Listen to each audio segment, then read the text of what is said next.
Hey guys! In this video, we are going to go over a body cam footage, a video of a woman who was allegedly the DoorDash driver who delivered Xana Kernodle's food, her order, to the King Road house right before the 4 Idaho students were brutally unalived, allegedly by Bryan Kohberger. So there's a video that recently surfaced, and I'll put it in the description box below, along with all other sources, as always. The video is a body cam footage of a woman who gets pulled over by the police and later interrogated, and you can tell that she's pretty distressed, and she also seems to be under the influence of something, possibly. It's a pretty long video, but you can check the full one if you want to. Now, for the purposes of this discussion, I'll just focus on the part that seems to be relevant to the Idaho 4 unalivings. This happened in Pullman last year in 2024, as you will see by the timestamps, and I'll play the video for you now, first without subtitles and with unedited audio, just so that you can experience it and hear it without any subjective input from me or from anyone, possibly, unless you've already heard it and heard what the rumors are about. And then I also tried reducing the white noise, so I'll include that video also. And then we will discuss it. And then now I have to testify.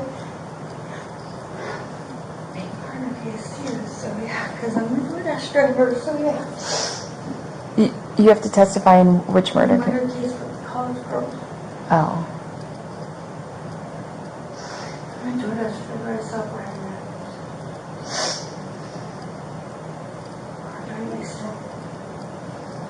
And now I have to testify. Being part of case too, so yeah, because I'm a DoorDash driver, so yeah. You have to testify in which murder case? Murder case with the college girl. Oh. I'm a DoorDash driver, I saw Brian.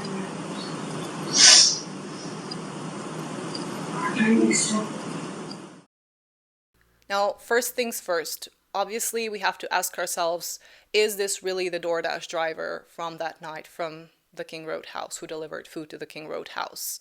Well, her initials do seem to match. This woman is apparently Molly McMichael, and in one of the older documents, which will also be included down below, we got information that the DoorDash driver's initials were apparently MM, so that checks out. And so here's how this actually got tied to the Idaho 4 case. In that last part of the video, during the interrogation, people are saying they hear her say, "I was a DoorDash driver, I saw Brian there." I'm a DoorDash driver, I saw Brian there.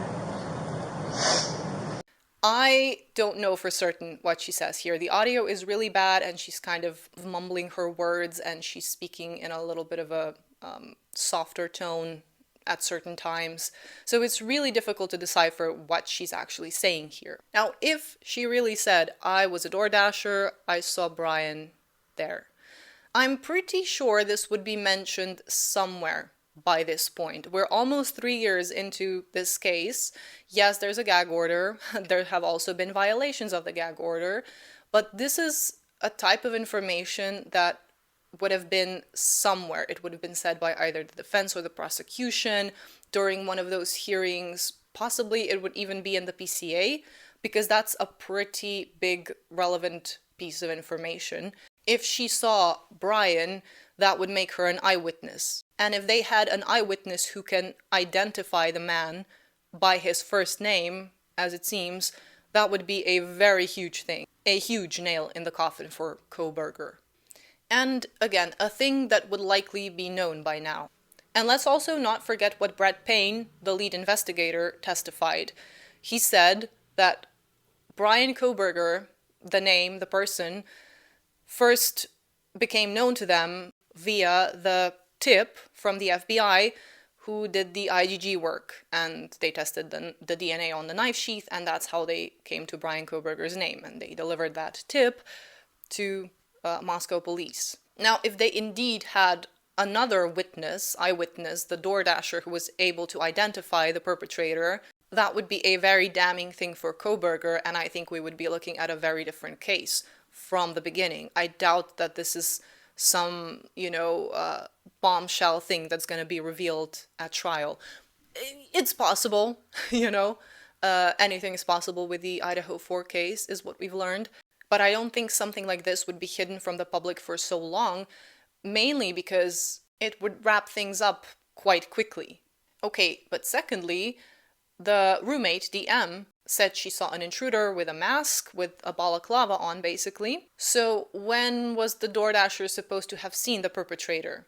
If she was able to identify him, if she was able to say it was Brian, surely he didn't have a mask on yet at the time she saw him. But then again, none of this makes much sense anyway because of the current official timeline.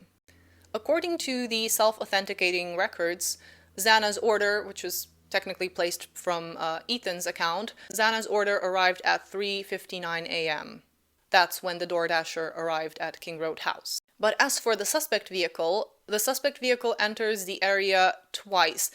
For the first time at around 3:29, and then it drives around and it goes away, and then it comes back at around 4:04, and that's when it does all the driving around, turning, meandering around the neighborhood.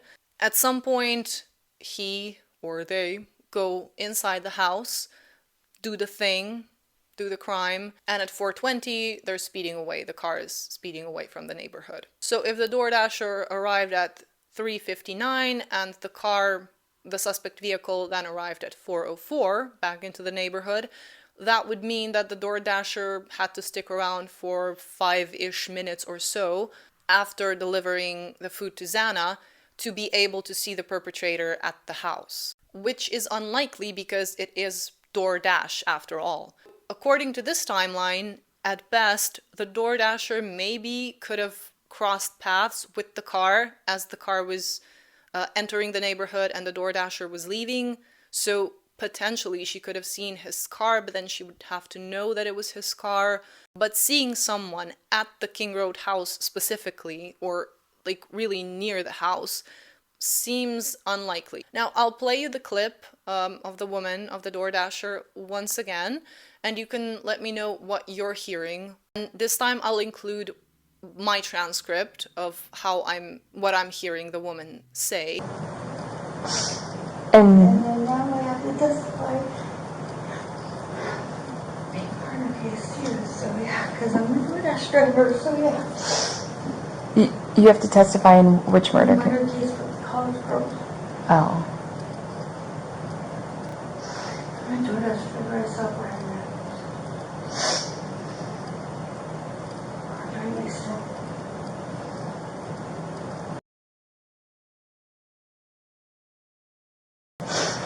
PTSD. I have depression. I have insomnia. My husband was murdered in front of me. He was shot 9 times. Our friend Where did that happen? in Moscow, Who was your husband? Charles McMichael, he was shot in the bit. Now, in that last bit, after she says the case with the college girls, those two things, the two other sentences she says later, are they're really difficult to decipher. I'm a DoorDash driver, I saw Brian. Very nice to